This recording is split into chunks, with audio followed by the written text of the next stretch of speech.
올 한 해 우리가 좀 마음에 품었으면 하는 말씀이 바로 사랑으로 진리를 세우는 교회입니다.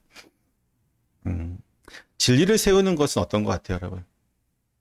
진리를 세우는 것. 진리를 세우는 것 되게 힘듭니다. 특히나 제가 지금 6년, 이제 7년째 저희 교단에서 이단 사역을 하고 있으면서 느끼는 것은 진리를 지키는 것은 정말 피가 나고 이가 갈리고 정말 치열하고 정말 힘든 일이라는 사실들을 몸소 느끼게 됩니다. 이 진리의 문제에 대해서 오늘날도 이런데 초대교회는 항상 더 힘들었습니다. 초대교회 때는 진리를 지키기 위해서 정말 치열하게 싸워야만 했습니다. 그런데 이단들에 대한 초대교회의 어려움도 있었지만 사실은 초대교회 안에 더 큰 어려움은 어디 있었어요? 로마 교회의 박해였죠. 로마 교회가 아니라 로마 당국이었죠. 로마 황제들의 박해에 의해서 사실은 양쪽에서 내부적으로는 이단들 때문에 너무나도 치열했고 또 외부적으로는 로마의 압제 때문에 너무 치열하게 그들은 삶을 살아야만 했습니다. 특히 이제 이 내부적인 외부적인 건 그들이 어쩔 수 없었으니까 뭐 카타콤이라든지 이런 데 숨어서 몰래 예배를 드리고 그런 방법으로 대응을 했다면 진리를 수호하는 문제, 이단들과의 문제 속에서 진리를 수호하는 문제만큼은 정말 치열하게 그들이 싸움을 이루어 나갔죠. 하지만 그러한 외부적이고 내부적인 모든 안 좋은 환경 속에서도 그들이 승리할 수 있었던 것은 무엇이냐면 바로 진리 위에 세워진 사랑으로 하나가 되어진 공동체를 만들었기 때문이었습니다. 그들은 진리를 지켰으면서 그 진리 가운데 사랑으로 하나가 되는 공동체의 힘, 그것으로 이 모든 난관을 외부적인 박해, 내부적인 이단들의 문제를 다 극복해 나아갈 수가 있었다는 것이죠.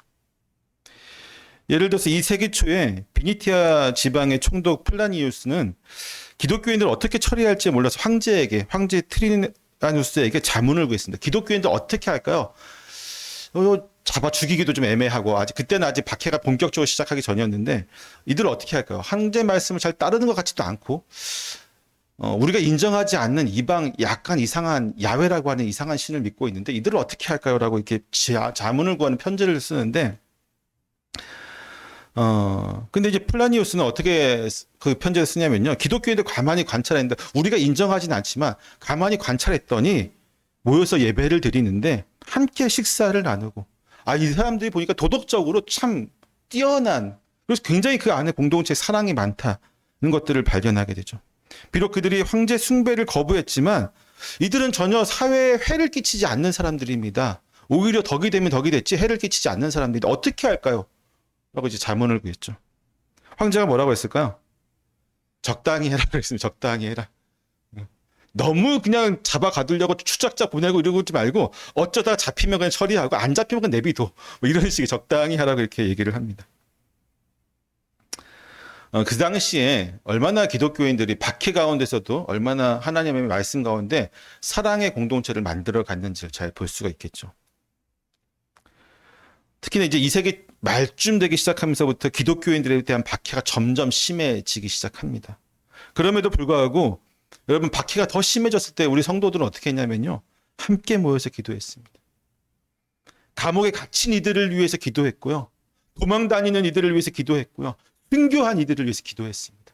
함께 모여 기도하고 그럼에도 불구하고 굳건하게 믿음을 지켜고 서로가 격려하고 서로가 세워주고 그랬던 모습들을 보게 됩니다. 결국 이러한 모습들이 로마 사회를 바꿔놓기 시작합니다. 결국 로마 전체가 기독교화 되잖아요. 오늘 말씀 한번 다시 한번 읽어볼까요? 시작. 너희가 진리를 순종함으로 너희 영혼을 깨끗하게 하여 거짓 없이 형제를 사랑하게 이르렀으니 마음으로 뜨겁게 서로 사랑하라. 아멘. 초대교회는 바로 이 말씀대로 진리와 사랑을 실천하면서 박해와 또 이단의 도전 속에서 굳건하게 믿음을 지키고 공동체를 세워나갔던 것을 보게 됩니다. 중요한 것은 오늘 말씀에서 몇 가지를 좀 우리가 더 깊게 보려고 하는데 사랑이라고 하는 이 마음은 우리의 마음에서 기초한 거죠. 사랑이라고 하는 감정. 우리의 마음에서 기대한 이 사랑이라고 하는 감정은 사실 너무 주관적인 게 사실입니다. 때문에 기독교에서의 사랑은 뭐냐면요. 절대적인 진리의 기초를 두고 사랑이 세워져야 된다고 하는 것이죠. 성경은 우리의 사랑도 그냥 감정대로 에로스적이고 뭐 우리가 아는 어떤 마음에서 어떻게 작용하는 그런 수준의 사랑이 아니라 말씀에 의한 하나님의 절대적인 진리 안에서 세워지는 참된 견고한 그 사랑을 이야기하고 있어요.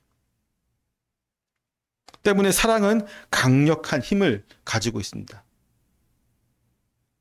오늘날 우리가 사는 이 세상은요, 사랑이라고 하는 이 감정에 대해서 가장 많은 우리의 감정을 사랑이라고 하는 곳에 가장 많이 부여를 하죠. 우리의 마음을 여러 가지 감정을 나눠봤을 때 올해가 아니고 요즘 세상은요, 이 사랑이라고 하는 감정에 우리의 마음을 대부분을 주고 있습니다. 근데 문제는 뭐예요? 우리의 마음의 대부분을 차지하고 있는 이 사랑이라고 하는 감정이 절대적이지가 않아요. 요동친다는 게 문제죠. 요동친다. 이렇게 갔다가 저렇게 갔다가 이렇게도 해도 되고 저렇게도 해도 되고. 사랑의 중심이 뭐기 때문이에요? 내 감정이기 때문이죠. 그렇기 때문에 오늘날 정말로 크게 무너진 것 중에 하나가 뭐예요? 가정이라고 하는 것입니다. 가정이 왜 무너졌습니까?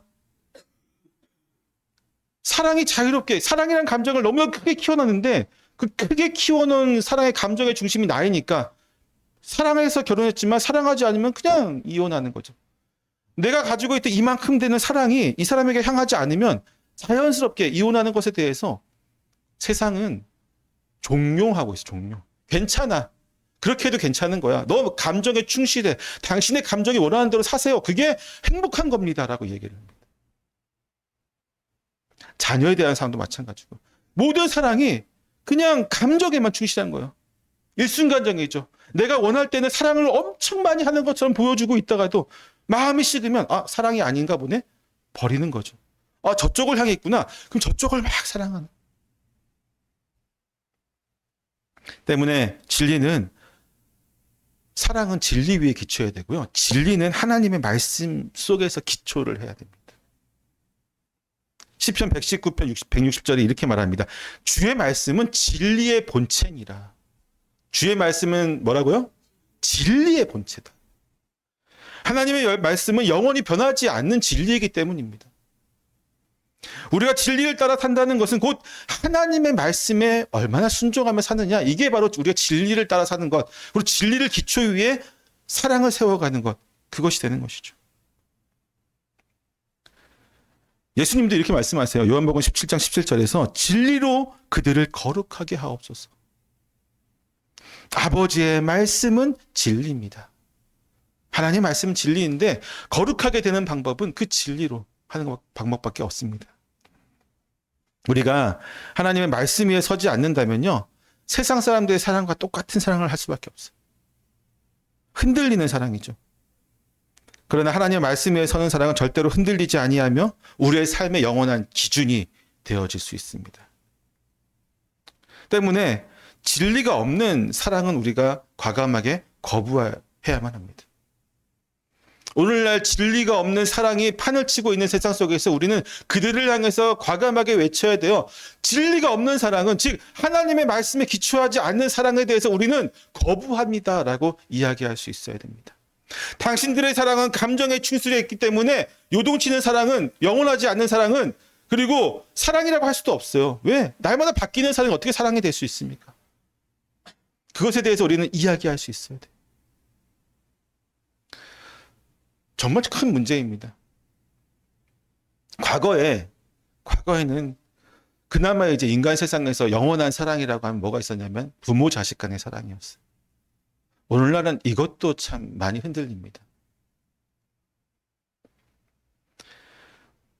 자녀를 키우는 부모들은요, 너무 요즘 세상에 극단적으로 두 가지로 가는 것 같아요. 하나는 사랑한다는 이유만으로 너무 자유롭게 방임하는 거죠.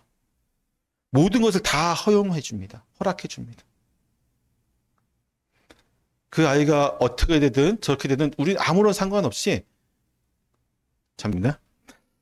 어떤 부모들은요, 자녀들을 키움에 있어서 너무 허용적인 거죠. 허용적인. 그렇다 보니까 아이들이 어떻게 자랍니까? 사랑을 받고 자라서 마음은 정말 넓어요. 근데 뭐가 없어요? 개념이 없어요. 개념이. 지능이 없을 수도 있고. 그러니까 삶의 지능이 없죠. 개념이 없죠. 그러니까 그리고 어디에 충실해져요? 마음은 넓어졌는데 그리고 생각도 넓어졌지만 그 중심은 항상 뭐예요? 나라고 하는 나의 행복, 나의 기쁨, 나의 자유, 나의 평화, 나의 안위 이게 가장 중심이 되어져 버리죠. 결국 사랑은요. 사랑이 없는 진리는 결국 상처와 혼란만을 남기게 됩니다. 진리가 없는 사랑은 사람을 살리는 것이 아니라 오히려 무너뜨리는 데 가장 큰 도구가 되어지기도 합니다. 여러분, 진리가 가장 성경에서 그 사랑과 함께 완전하게 드러난 사건이 뭐냐면 바로 십자가 사건이에요. 십자가 사건. 예수님의 십자가 희생은요, 단순한 동정이나 연민이 아니었습니다. 우리를 사랑한 것도 맞지만 단순히 동정해서 연민해서 이 정도의 우리의 감정에 충실한 그런 사랑이 아니라 구원의 하나님의 공의와 사랑이 완벽하게 조화를 이루는 그러한 사랑이었던 것이죠. 하나님의 공의는 반드시 죄를 물어야 돼요.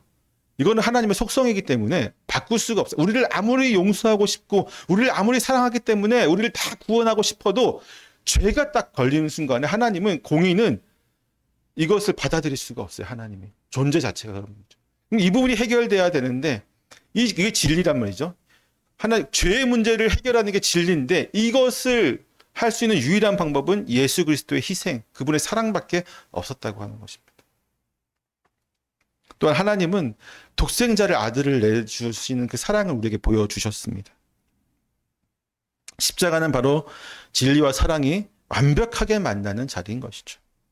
십자가에서 흘린 예수님의 보혈은 우리의 죄를 깨끗하게 할 뿐만 아니라 우리로 하여금 거짓 없는 사랑을 실천하게 만듭니다. 단순한 감정이 아니죠. 여러분 때문에 성만찬을 하거나 뭐 여러 가지 어떤 분은 설교할 때도 사용하는데 영상을 통해서 막 감정을 동원할 우리의 감정을 만지려고 하는 것은 굉장히 큰 위험을 가지고 있습니다. 감정적인 사랑이 아니고 감정에 동요되지 마십시오, 여러분. 진리 안에 사랑이 세워져야 됩니다. 하나님 말씀 위에 세워진 사랑이어야 되고 그래야 했을 때 이 사랑은 흔들리지 않으며 우리의 삶과 또 관계 속에서 영원한 변화를 일으키는 것이죠.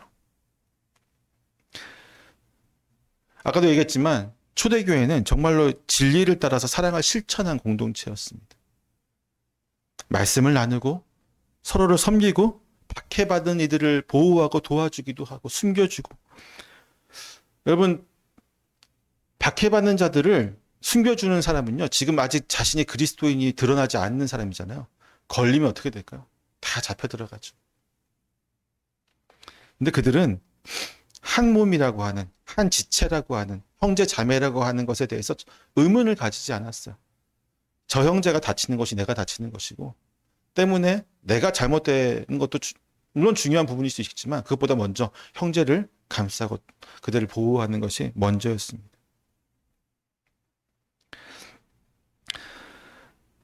때문에 진리는요, 여러분 사랑에 무조건 기초를 두어야 됩니다. 그리고 사랑이 없이는 그 진리가 어떻게 될 수 있냐면요, 강력한 살인 도구가 되어진다는 사실을 우리는 기억해야 됩니다. 여러분 그렇지만 분명하게 처음에도 얘기했지만 진리는 타협할 수 없어요. 그렇죠? 타협하는 게 아니에요. 타협하는 순간에 진리는 반드시 변질되어지게 되어 있습니다. 이미 변질되어진 진리는 이미 뭐냐면 진리가 아니에요. 때문에 우리는 사역과 삶 속에서 진리를 지키고 강조하는 것이 너무나 당연합니다. 하지만 그러한 우리 사역 가운데 사랑이 없다면요, 그 진리는 흉기일 뿐입니다. 단순한 흉기일, 남을 정죄하고 공격하고 그 사람을 가지치기 위해서 버리는 강력한 무기가 되어질 뿐이죠.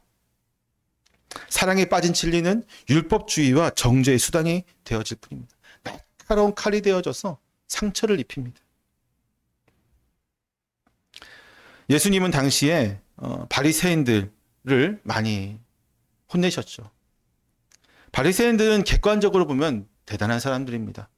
우리 중에 그 누구도 바리새인들처럼 살려고 하면요. 글쎄요. 몇 명이나 성공할 수 있을까요? 힘들어요. 그렇게 율법적으로 사는 건 정말 힘듭니다. 비록 외식적이라고 할지라도 그렇게 산다는 것은요. 굉장한 큰 자기 절제와 인내와 또 고난이 있어야 되겠죠. 그렇지만 그들에게 뭐가 없었어요? 사랑이 없었습니다.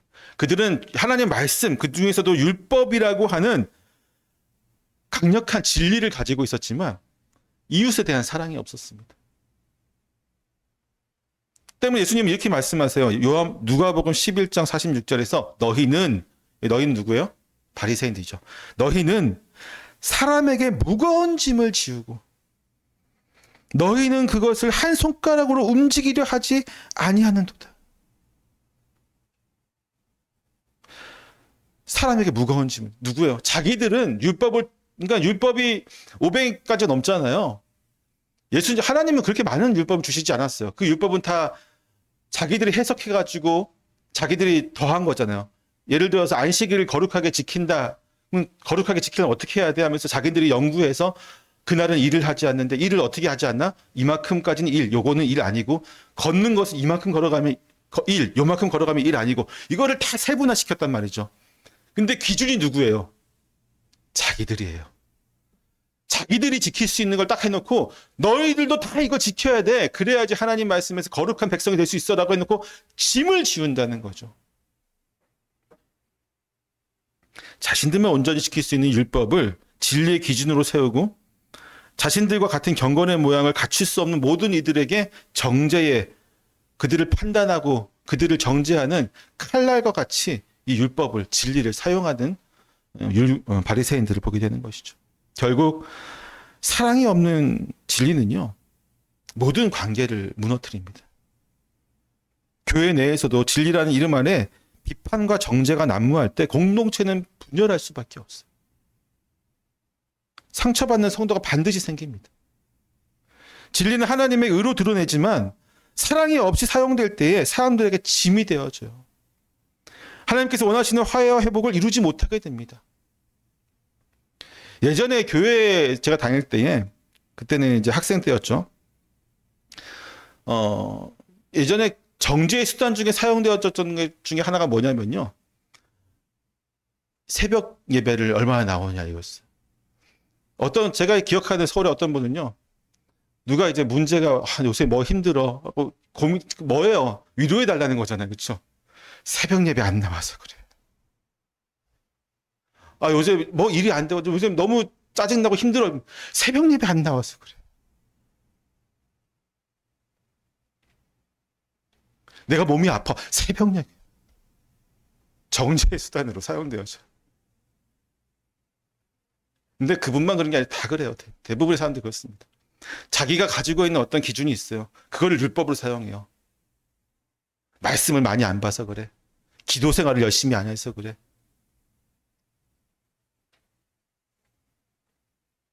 틀린 말 아니죠. 틀린 말은 아니에요. 새벽 예배 해보면 좋고요. 그렇죠? 기도 말씀 생활 열심히 해야 되겠죠. 기도 생활 해야 되겠죠. 다 맞는 말이에요. 근데 거기 지금 뭐가 없어요? 상대방에 대한 사랑이 없어요. 그러니까 이게 어떻게 돼요? 그런 도구가 되어서 그를 정죄하는 수단이 되어져 버립니다.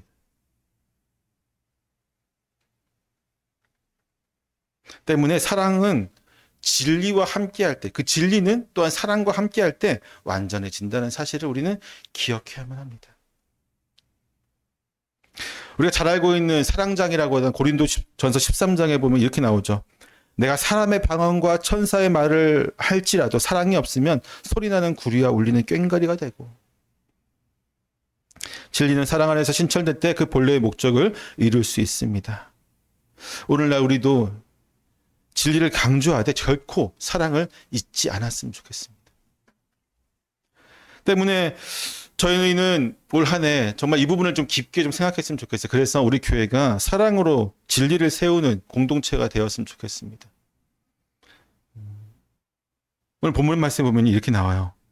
마지막에 보면은 마지막에 뭐라고 나오냐면 마음으로 뜨겁게 서로 뭐하라? 사랑하라.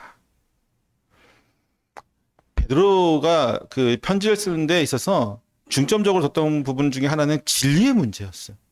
진리의 문제를 두는데 그가 앞에서 뭐라고 얘기하냐면 진리로 세우는 교회인데 결국은 사랑이 더 중요하다는 거예요. 뜨겁게 서로 사랑하라. 서로 섬기고 희생하며 진리를 실천하는 삶의 방식에 대해서 이야기하는 것입니다. 진리와 사랑이 함께할 때 어떻게 되냐면요. 결국 세상 속에서 교회는 진리와 사랑이 온전하게 하나 된 모습으로 보여질 때에만 빛과 소금의 역할들을 감당할 수 있습니다. 우리가 볼 때에 저 교회는 진리만 있어, 저 교회는 사랑만 있어 했던 교회들은 반드시 무너질 수밖에 없어요. 왜? 아까도 얘기했지만 사랑이 없는 진리는 울리는 꽹과리밖에 안 되니까 아무런 전파력이 없어요. 진리가 없는 사랑은 하나님이 안 계셔요. 거기는 그냥 사람들끼리만 모여서 있는 공동체죠. 근데 아까도 얘기했지만 진리가 없는 사랑은 요동치는 사랑, 변하는 사랑이기 때문에 언젠가는 깨져요. 언젠가는 깨지는 순간에 이 공동체는 없어져 버립니다. 그래서 진리와 사랑이 조화를 이루지 않는 교회는 사실은 바르게 세워져 나갈 수가 없습니다. 세워질 수가 없어요.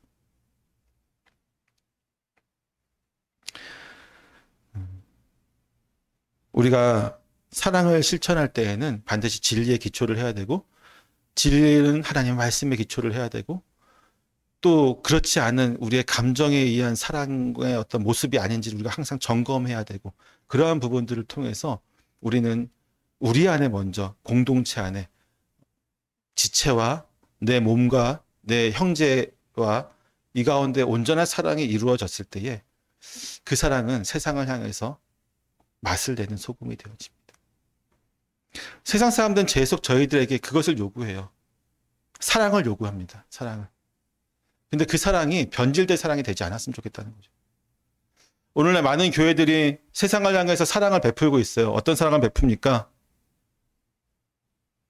봉사도 많이 하고, 서울에 보면 노숙자들을 위해서 어떤 교회들은 몇 억이라는 예산을 투입해가지고 잠바를, 5리터 잠바를 사주기도 하고, 매일 도시락도 주고, 그렇잖아요. 어떤 큰 사건이 있을 때마다 기독교 단체들이, 교회들이 모여서 먼저 성금을 모아가지고 도와주기도 합니다. 근데 반드시 생각해야 되는 것은 도와주는 게 문제가 아니라요. 도와줄 때에 우리 안에 어떠한 마음이냐는 거죠. 연민? 그것도 분명히 필요하지만 하나님의 사랑에 기초한, 그분의 말씀에 기초한 사랑이 전제가 되어지지 않고서는요, 그러한 것은 반드시 교회를 분열시켜요. 그런 교회 많이 봤습니다. 어떤 분도 이래요. 이번에 이웃 사랑을 위해서 이렇게 헌금해서 이만큼 도와주자 했더니, 지금 당장 재정이 얼마인데, 도와주면 우리가 어떻게 하냐는 식으로, 결국, 하나님 말씀에 이웃 사랑하라고 했으니까 우리 도와주는 거 아니냐 하면서 양쪽이 더러 이제 싸우면서 교회가 분열되어지는 것도 있고요. 하여튼 중요한 건 뭐냐면 반드시 이게 조화를 이루어야 돼요. 그래야 했을 때 교회는 세상을 향한 증인의 역할들을 감당할 수 있습니다. 아까 우리가 읽었지만 요한복음 13장의 35절에 보면요. 너희가 서로 사랑하면 이로써 모든 사람이 너희가 내 제자인 줄 알리라. 이렇게 얘기하고 있어요. 그러니까 먼저 사랑이 어디서부터 시작돼야 되는 거예요? 공동체 안에 시작돼요. 그러니까 요새 교회가 잘못된 것 중에 하나는 뭐냐면요. 자꾸 이웃사랑이라고 하면서 여기는 지금 썩어서 골마서 지금 막 고름이 터지고 피가 나고 지금 서로 미워하고 다투고 사람들 서로 따로따로 모이고 여기랑 여기랑 이쪽 무리랑 이쪽 무리는 대화도 안 하고 1년 내내 교회 내가 지금 그렇게 되어 있는데 세상을 향해서 우리가 지금 사랑을 하는 모습을 보여야 된다. 말이 안 되는 거예요, 사실은. 세상 사람들은 뭐라고요? 예수님께서 너희가 서로 사랑하면, 우리가 사랑 안에 하나가 되어지면, 진리를 세워가면, 안 그래도 우리가 나타내려고 안 그래도 세상 사람들은 너희가 내 제자인 줄을 당연히 알 수밖에 없다라고 이야기를 하고 있는 것이죠. 이걸 비유적으로 얘기하자면요. 교회, 그리고 교회 공동체 안에 다이아몬드 한 10캐럿짜리가 있다고 생각해야 돼요. 엄청난 보물이 이 안에 있다고 생각해야 됩니다. 결론적인 말씀을 드립니다. 우리 교회의 올해 표어는 사랑으로 진리를 세우는 교회입니다. 베드로전서 1장 21절 말씀을 거기에 말씀에 갖고 있는 정신을 가지고 있습니다. 진리를 순종함으로 우리의 영혼을 깨끗하게 하고 또 거짓이 없이 형제를 사랑하고 또 그냥 사랑하는 것이 어떻게요? 뜨겁게 사랑할 때에 하나님의 몸된 교회는 사랑으로 세워지게 된다는 사실을 기억하십시오. 또한 진리 위에 세워진 사랑은요, 하나님을 기쁘시게 합니다. 하나님이 가장 원하는 우리 공동체의 모습이에요. 하나님 기쁘시게 하고. 새해를 맞아 우리 교회가 진리와 사랑의 조화를 이루는 공동체로 더 깊이 성장할 수 있기를 소망합니다. 우리 교회와 또 가정, 또 사회 속에서 진리 안에서 사랑을 실천하며 하나님의 뜻을 이루는 저희 모든 성도들이 되시기를 축원합니다. 기도하겠습니다.